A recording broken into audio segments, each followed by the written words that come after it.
اس کو واپس لایا تھا، جو جن علاقوں پہ بھارت نے قبضہ کر رکھا تھا وہ واپس کیے تھے۔ اس معاہدے میں ہر طرف سے پاکستان کو کامیابی ملی تھی، لیکن شملہ معاہدے پر آج تک جو ہے کئی آوازیں پاکستان سے اٹھ رہی ہیں۔ پاکستان نے اب واضح کیا ہے کہ اگر بھارت بائیلیٹرل معاہدے ختم کر سکتا ہے تو پھر پاکستان اس معاہدے کو بھی ختم کر دے گا۔ اس کے بعد جناب آگے یہ کہا گیا ہے کہ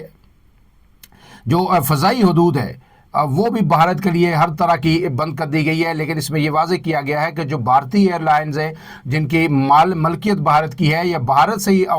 کلی طور پر آپریٹ کرتی ہے ان کے لیے فضائی حدود بند ہوگی۔ باقی اگر دیگر ممالک جو ہیں یا دیگر ممالک کی ایئر لائنز جو ہیں،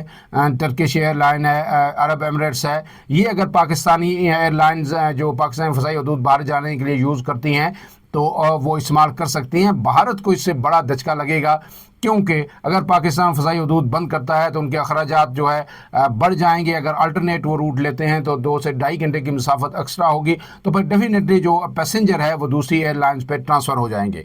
اب اس کے ساتھ ساتھ جو کہا گیا ہے کہ جناب جن لوگوں نے بھی ویزے لے رکھے ہیں تو وہ ویزے اب ان کے ختم ہوتے ہیں اور لہٰذا 48 گھنٹے کے اندر چھوڑ دیں۔ اس کے بعد جو بھارتی ہائی کمیشن میں تعینات دفاعی، بحری اور فضائی مشیر ہیں ان کو بھی ناپسندیدہ شخصیات قرار دے کر 30 اپریل تک ملک چھوڑنے کا حکم دے دیا گیا ہے، اور بھارتی ہائی کمیشن کو کہا گیا ہے کہ یہاں پہ عملے کی تعداد 30 تک محدود کر دیں۔ اس کے ساتھ ساتھ جو سارک ویزا استثنا اسکیم تھی اس کے تحت جو بھارتیوں کو ویزے حاصل تھے وہ بھی فوری طور پر منسوخ کر دیے گئے ہیں، لیکن اہم ترین ایک بات یہاں کی گئی ہے کہ 6 یاتری جو ہے یہ جو فیصلے کیے گئے اس سے مستثنا ہوں گے، وہ پاکستان آ سکتے ہیں۔ اس کے بعد جو جناب جو ایک عام واضح پیغام دیا گیا اس کے اجلاس کے آخر میں کہ پاکستان اور اس کی مسلح افواج اپنی خود مختاری اور علاقائی سالمیت کا تحفظ مکمل طور پر کرنے کی صلاحیت رکھتی ہیں، ہر قیمت پر کیا جائے گا اور جواب اسی طرح دیا جائے گا جس طرح 27 فروری 2019 کو دیا گیا تھا۔ اس میں ایک اور اہم بات بھی یہ کی گئی ہے کہ اگر بھارت کسی بھی قسم کی جارحیت کرتا ہے تو پھر اس کے خلاف جو ہے فل اسپیکٹرم انٹینسٹی کے ساتھ جو ہے جواب دیا جائے گا۔ فل اسپیکٹرم کا مطلب جو دفاعی ٹرم میں یہ ہے کہ پاکستان جو نیوکس ہیں، جو نیوکلر میزائل ہیں وہ بھی یوز کر سکتا ہے۔ بھارت کو یہ بتا دیا گیا ہے کہ جنگ ہوگی تو فل اسپیکٹرم ہوگی۔ اب اس کے ساتھ جو ہے ایک اور اہم چیز جو اس وقت جو خبریں آ رہی ہیں بھارت کی جانب سے، وہاں تو جو ہے اپوزیشن پارٹیز جو ہے مودی سرکار کو لتاڑ رہی ہیں اور یہ کہہ رہی ہیں کہ جو کچھ ہندوتوا کا جو نظریہ ہے یہ اس کا رد عمل ہے اور بھارت کا ٹوٹل یہ سیکیورٹی لیپس تھا۔ لیکن اب جو بھارت ہے وہ دن کو میں نے آپ کو ویلاگ میں بتایا تھا کہ نریندر مودی کی کیا سٹیٹمنٹ تھی کہ ہم ہر حد تک جائیں گے، ہر جگہ تک پیچھا کریں گے، دنیا کا بھی انہوں نے پیغام دیا۔ اب اطلاعات یہ آ رہی ہیں کہ بھارت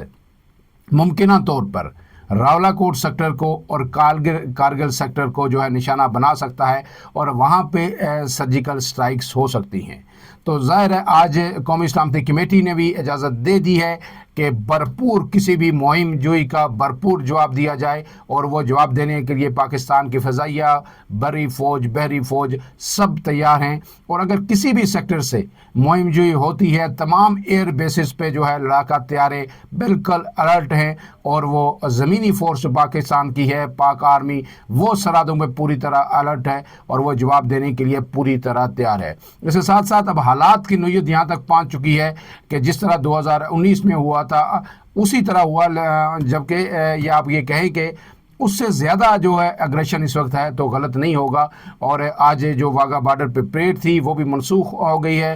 اور آئندہ جو 24 گھنٹے ہیں مزید وہ انتہائی اہم ہے، کیونکہ بھارت کوشش کر سکتا ہے اپنی سبکی مٹانے کی، اور جو ڈرامہ بازی وہ کر رہا ہے، جو فالس فلیگ آپریشن کر رہا ہے، جو اپنے لوگوں کو دھوکہ دے رہا ہے، وہ لوگوں کی آنکھوں میں مزید دھول جھونکنے کے لیے کسی بھی طرح کی مہم جوئی کر سکتا ہے، اور وہ راولا کوٹ سیکٹر یا کارگل سیکٹر کسی بھی سیکٹر میں دراندازی کر سکتا ہے۔ اس کے لیے پاکستانی سیکیورٹی پاکستان کے اندر ہائی الرٹ ہے اور اس کا بھرپور جواب دیا جائے گا۔ قومی سلامتی کمیٹی میں آج اسی عزم کا اعادہ کیا گیا ہے اور بھارت کو بتا دیا گیا ہے کہ یہ جو بھارت نے اقدام کیا ہے انڈس واٹر ٹریٹی کو معطل کرنے کا، یہ ناقابل قبول ہے، اسے کسی صورت برداشت نہیں کیا جائے گا۔ پاکستان کا پانی روکا گیا تو یہ اقدام جنگ تصور ہوگا اور پھر جنگ ہوگی۔ فی الحال کے لیے اتنا ہی، مزید اپڈیٹس کے لیے انتظار کیجیے۔ اللہ حافظ۔